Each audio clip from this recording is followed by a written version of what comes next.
Hello friends, मार्गदर्शन competition classes में आपका स्वागत है। आज हम आपको विजयनगर के शासकों की श्रृंखला के अंतर्गत तुलुक वंश के अंतिम शासक सदाशिवराय के बारे में बताएंगे। सदाशिवराय जब गद्दी पर बैठते हैं तो वास्तविक शक्ति राम राय के हाथ में होती है और सदाशिवराय एक कठपुतली शासक के रूप में शासन करते हैं। इनके समय में शक्ति का संपूर्ण संचय राम राय में निहित रहता है और राम राय ही उसकी राजनीति को, विजयनगर की राजनीति को प्रभावित करते हैं। अंततः तालीकोटा का युद्ध होता है और तुलुक वंश की समाप्ति होती है। उसके साथ ही सही मायने में विजयनगर का वैभव भी समाप्त हो जाता है। विजयनगर साम्राज्य तो बना रहता है लेकिन उसका वैभव समाप्त हो जाता है। तो इस सब के बारे में बताने से पहले सदाशिवराय की पृष्ठभूमि के बारे में, सदाशिवराय जब शासक बनते हैं उस पृष्ठभूमि का, उन परिस्थितियों का वर्णन आवश्यक है। तो हम देखते हैं जब सदाशिवराय शासक बनते हैं उससे पहले क्या होता है, अच्युत राय शासक थे। अच्युत राय की जब मृत्यु होती है तो अच्युत राय के जो अल्पवयस्क पुत्र होता है वेंकट प्रथम, उसे सलक राज तिरुमल, जो वेंकट प्रथम का मामा था, उसके द्वारा वेंकट प्रथम को शासक बना दिया जाता है और सलक राज तिरुमल उसका संरक्षक या रीजेंट बन जाता है। ऐसी स्थिति में क्या होता है, जो राजमाता होती है वरदाम्बिका, मैंने पहले भी आपको बताया था वरदाम्बिका पांड्य राजकुमारी थी। तो वरदाम्बिका जो होती है राजमाता, वो उसे अपने भाई की नियति पर शक होता है, नियत पर शक होता है, शंका होती है और इसलिए वो सलक राज तिरुमल का, अपने भाई का विरोध करती है और उसके चंगुल से अपने पुत्र को छुड़ाने का प्रयास करती है। इसी प्रयास के अंतर्गत राजमाता के द्वारा क्या होता है, आदिल खां जो बीजापुर का सुल्तान था उससे सहायता की मांग की जाती है और ऐसी स्थिति में आदिल खां के द्वारा विजयनगर के लिए प्रस्थान किया जाता है। जब विजयनगर के लिए प्रस्थान किया जाता है तो होता क्या है, तिरुमल उसे मार्ग में ही अपनी ओर मिला लेता है। अब ऐसे में स्थिति और विकट हो जाती है। अब होता क्या है कि इसी समय में राम राय के द्वारा गुट्टी में सदाशिवराय को बंदी गृह से मुक्त कर लिया जाता है और राजा घोषित कर दिया जाता है। और ऐसी स्थिति में राम राय के द्वारा भी आदिल खां से सहायता मांगी जाती है। अब आदिल खां के लिए इस समय अत्यंत अनुकूल परिस्थितियां होती हैं। ऐसी स्थिति में आदिल खां विजयनगर पर एक आक्रमण सा कर देता है और होता क्या है, ऐसी संकट की स्थिति में जब विजयनगर की जनता आदिल खां के आक्रमण से आतंकित होती है तो आतंकित होकर विजयनगर के जो निवासी होते हैं वो सलक राज तिरुमल को अपना राजा स्वीकार कर लेते हैं और तिरुमल क्या करता है, आदिल खां को बुरी तरह से पराजित कर देता है। अब जब तिरुमल बुरी तरह से पराजित कर देता है तो आदिल खां बीजापुर वापस लौटने के लिए बेबस होता है। जब बीजापुर वापस लौटने के लिए बेबस होता है बीजापुर का सुल्तान, ऐसी स्थिति में क्या होता है, तिरुमल द्वारा वेंकट प्रथम, जिसे उसने शासक बनाया था, जो उसका भांजा था, और संपूर्ण राज परिवार के सभी लोगों की हत्या करवा देता है और इस तरह से तिरुमल शासक बन जाता है। अब ऐसे कृत्य के कारण नगरवासियों द्वारा तिरुमल के विरुद्ध एक आक्रोश, असंतोष उत्पन्न होता है। वो तिरुमल का विरोध करते हैं। प्रतिक्रिया स्वरूप तिरुमल नगरवासियों पर अत्यंत अत्याचार करता है, विभिन्न प्रकार से अत्याचार करता है। अब ऐसी स्थिति में विजयनगर के वासियों द्वारा फिर से बीजापुर के सुल्तान को आमंत्रित किया जाता है अपनी सहायता के लिए। अब बीजापुर का सुल्तान, ऐसी स्थिति में बीजापुर के सुल्तान का आगमन होता है लेकिन वो अपने घमंड से भरा होता है, दंभ से भरा होता है और उसके दंभपूर्ण कृत्यों के कारण सर्वत्र उसके प्रति घृणा का वातावरण कायम हो जाता है। जब विजयनगर में बीजापुर के सुल्तान के विरुद्ध एक घृणा का वातावरण कायम होता है, ऐसी स्थिति में उसे अपने प्राण संकट में लगते हैं बीजापुर के सुल्तान को, और बीजापुर का सुल्तान अपने प्राण संकट में देखकर वापस बीजापुर के लिए चला जाता है। अब ऐसी स्थिति में क्या होता है कि सदाशिवराय के नाम पर राम राय विजयनगर पर अधिकार करने के लिए आगे बढ़ता है और पेनुगोंडा पर अधिकार कर लेता है। तिरुमल को कई लड़ाइयों में पराजित करता है। और चूंकि तिरुमल अपने कृत्यों के कारण, राज परिवार के वध करने के कारण जनता में अपना जन समर्थन खो चुका था, इसलिए तिरुमल बुरी तरह से कई लड़ाइयों में रामराय से पराजित होता है। अंत में रामराय के द्वारा तुंगभद्रा के तट पर तिरुमल का वध कर दिया जाता है। और जब वध कर दिया जाता है तो फिर रामराय सदाशिव राय को राज्याभिषेक के लिए विजयनगर में आगमन करता है, विजयनगर की ओर प्रस्थान करता है। और जब विजयनगर में आ जाता है तो विजयनगर में फिर सदाशिव राय का इस प्रकार से राज्याभिषेक हो जाता है। यह घटना 1543 की मानी जाती है। जब राज्याभिषेक हो जाता है तो हम देखते हैं कि अगले 7-8 वर्षों तक सदाशिव राय नाम मात्र का शासक रहता है और वास्तविक शक्ति वास्तव में राम राय के हाथ में रहती है। यहाँ तक कि राम राय ने राजकीय उपाधियां भी धीरे धीरे ग्रहण कर ली थीं। और राम राय के जो भाई होते हैं तिरुमल और वेंकटाद्रि, एक राम राय के भाई का भी नाम तिरुमल था, तो राम राय के जो दो भाई होते हैं तिरुमल और वेंकटाद्रि, ये दोनों क्या करते हैं, प्रतिवर्ष राजमहल में जाते हैं और राजा सदाशिव राय के प्रति अपनी निष्ठा व्यक्त करने के लिए साष्टांग प्रणाम करते हैं वर्ष में एक बार। बस यही प्रतीकात्मक उनका सम्मान था। वास्तविक शक्ति राम राय और राम राय के भाइयों के हाथ में थी। तो ऐसी स्थिति हम देखते हैं कि सदाशिव राय शासक होते हैं। अब इस समय राम राय क्या करते हैं, अपने निष्ठावान, अपने विश्वस्त लोगों को महत्वपूर्ण पदों पर नियुक्त करते हैं। अपनी सत्ता को, अपनी शक्ति को लगातार सुदृढ़ करने में व्यस्त रहते हैं अनवरत रूप से। तो राम राय के द्वारा इस दौरान क्या किया जाता है कि विशाल पैमाने पर मुसलमानों की भर्ती की जाती है सेना में। देखिए, मैंने बताया था कि मुसलमानों की सेना में भर्ती देवराय फर्स्ट के शासनकाल में ही प्रारंभ हो चुकी थी। देवराय सेकंड ने उन्हें और बड़े पैमाने पर भर्ती किया था, लेकिन हम देखते हैं कि राम राय के द्वारा और अधिक विशाल पैमाने पर मुसलमानों को सेना में भर्ती किया जाता है। उन्हें महत्वपूर्ण पद प्रदान किए जाते हैं और महत्वपूर्ण पद प्रदान करने का परिणाम क्या होता है, उन्हें राज्य की आंतरिक नीतियों, आंतरिक गतिविधियों की संपूर्ण आंतरिक शक्तियों, आंतरिक दुर्बलताओं, इन सब की जानकारी जो महत्वपूर्ण पदों पर बैठे हुए मुस्लिम अधिकारी होते हैं उन्हें ज्ञात रहती हैं। ये मुसलमानों में बहुत से मुसलमान तो ऐसे थे जो समय समय पर बहमनी राज्यों के द्वारा निष्कासित किए गए थे, असंतुष्ट थे, पलायन किए हुए थे। ऐसे लोगों को राम राय के द्वारा अपनी सेना में एक सम्मान प्रदान किया जाता है, एक स्थान दिया जाता है। तो ऐसी स्थिति में और क्या होता है कि बहमनी राज्यों की राजनीति में भी राम राय के द्वारा हस्तक्षेप किया जाता है।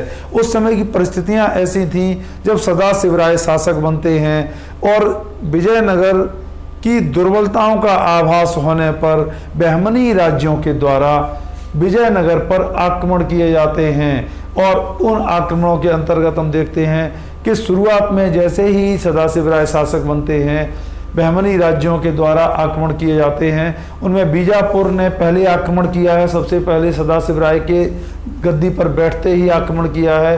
और जब आक्रमण करता है बीजापुर तो उसे राम राय के भाई के द्वारा पराजित किया जाता है, लेकिन अंत में समझौता करना पड़ता है। उसके बाद फिर क्या होता है कि अहमदनगर और बीजापुर दोनों के शासक समझौता आपस में करते हैं और विजयनगर पर फिर से आक्रमण कर देते हैं। ऐसी स्थिति में राम राय ने कूटनीति का सहारा लिया और अहमदनगर को अपने पक्ष में मिला लिया। अहमदनगर को अपने पक्ष में मिलाकर वो बीजापुर से निपटता है राम राय और बीजापुर को लगातार 3 युद्धों में पराजित करता है। और एक तरह से अब रक्षात्मक नीति को छोड़कर राम राय के द्वारा एक आक्रामक नीति का अनुसरण किया जाता है।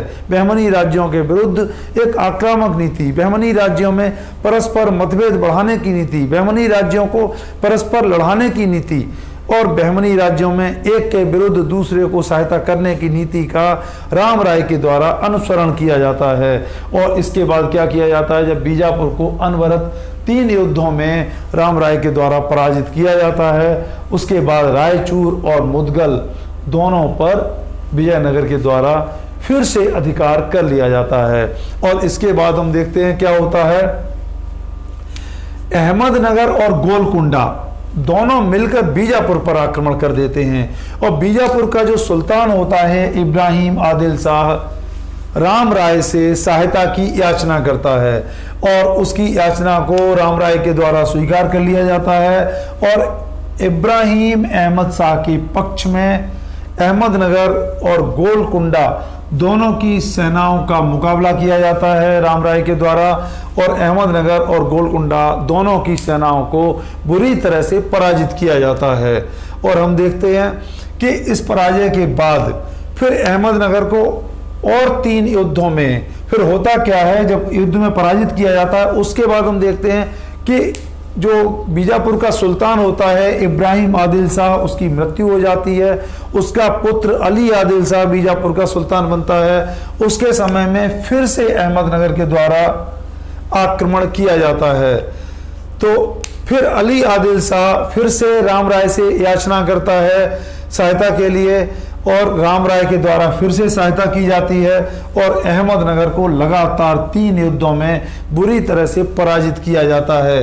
और इसी क्रम के दौरान बीदर को भी पराजित किया जाता है, बीदर को भी पराजित किया जाता है। ऐसी स्थिति में क्या होता है, हम देखते हैं कि बहमनी राज्य चाहे वो बीजापुर हों, अहमदनगर हों, गोलकुंडा हों, बीदर हों, ये सभी राज्य कभी न कभी राम राय से बुरी तरह से पिट चुके थे, मात खा चुके थे।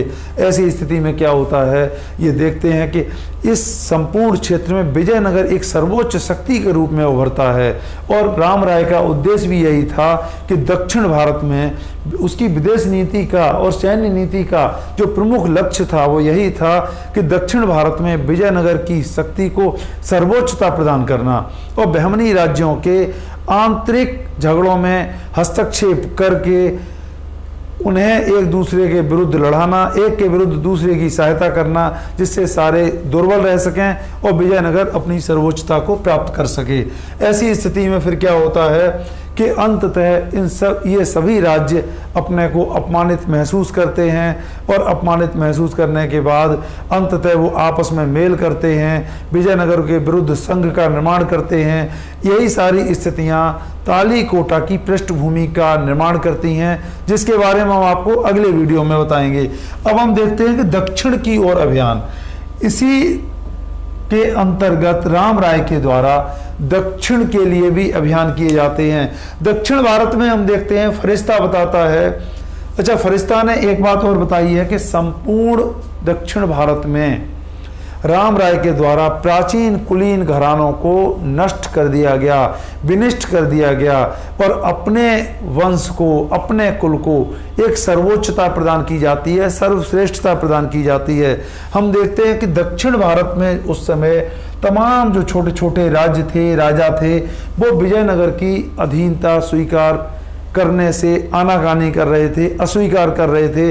उन्हीं में त्रावणकोर के शासक भी होते हैं। त्रावणकोर के शासकों के द्वारा भी फिर से स्वतंत्रता का व्यवहार किया जाता है और ऐसी स्थिति में हम देखते हैं कि दक्षिण भारत में सेंट फ्रांसिस जेवियर के द्वारा और उसके जो कैथोलिक रोमन्स अनुयायी थे उनके द्वारा एक धर्मांतरण का अभियान चलाया जाता है, कन्वर्जन का अभियान चलाया जाता है, मंदिरों की लूट की जाती है, मंदिरों का विध्वंस किया जाता है। और इसी क्रम में हम देखते हैं कि जो गोवा के पुर्तगीज होते हैं, गोवा के पुर्तगाली गवर्नर होते हैं, वो भी दक्षिण भारत के मंदिरों को लूटने के लिए, कांचीवरम के मंदिर को भी लूटने के लिए तमाम तरह की योजनाओं का निर्माण करते हैं और इस तरह से धर्मांतरण और मंदिर विध्वंस, मंदिर लूट का अभियान क्रिश्चियन मिशनरीज और गोवा के पुर्तगालियों के द्वारा चलाए जाते हैं।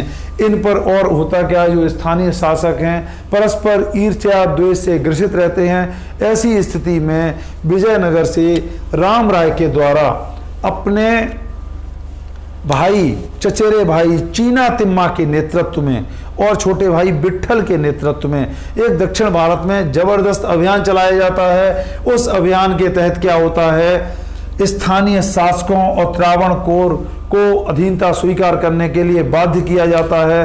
क्रिश्चियन मिशनरीज के द्वारा अपभ्रंश किए गए मंदिरों को, विध्वंस किए गए मंदिरों का फिर से जीर्णोद्धार किया जाता है और पुर्तगीज और क्रिश्चियन मिशनरीज के इस अभियान पर अंकुश लगाया जाता है। मंदिरों को फिर से प्रतिष्ठित किया जाता है और पुर्तगालियों को भी मंदिरों की लूट की महत्वाकांक्षा से रोकने का एक सफल प्रयास किया जाता है। यद्यपि हम देखते हैं पुर्तगालियों के साथ में राम राय के घोड़ा व्यापार के संबंध में घोड़े प्राप्त करने के लिए समझौते भी हुए हैं और घोड़ों पर एकाधिकार विजयनगर ने स्थापित किया है, लेकिन धार्मिक मामले में हिंदुओं की लूट या हिंदुओं के मंदिर विध्वंस के मामले में राम राय ने पुर्तगालियों और ईसाई मिशनरियों के विरुद्ध कोई भी रियायत नहीं बरती है। उनके विरुद्ध अभियान चलाया है और उन पर अंकुश लगाने का प्रयास किया है, एक सफल प्रयास किया है। हम देखते हैं चीना तिम्मा अपने इन अभियानों में सफल होता है और अपने भाई विट्ठल को विजित प्रांतों का सूबेदार बना दिया जाता है, प्रभारी बना दिया जाता है। बाद में चीना तिम्मा वापस विजयनगर लौट आता है। तो हम देखते हैं कि राम राय दक्षिण के अभियान में भी अत्यंत सफल होता है। संपूर्ण दक्षिण भारत में अपनी विजयनगर की सर्वोच्चता स्थापित करने में सफल होता है। क्रिश्चियन मिशनरीज और पुर्तगाली शक्तियों को भी अंकुश लगाने में सफल होता है और इस प्रकार से वो दक्षिण भारत में भी धर्म और मंदिरों और अपने विजयनगर साम्राज्य की रक्षा करने में सफल होता है। ये सारी बातें हम देखते हैं सदाशिव राय जब शासक होते हैं उसी समय होती हैं। जो बहमनी राज्यों के विरुद्ध राम राय के द्वारा जो अभियान चलाए जाते हैं वही सही मायने में तालीकोटा के युद्ध की पृष्ठभूमि का निर्माण करते हैं, जिसके बारे में हम आपको नेक्स्ट वीडियो में बताएंगे।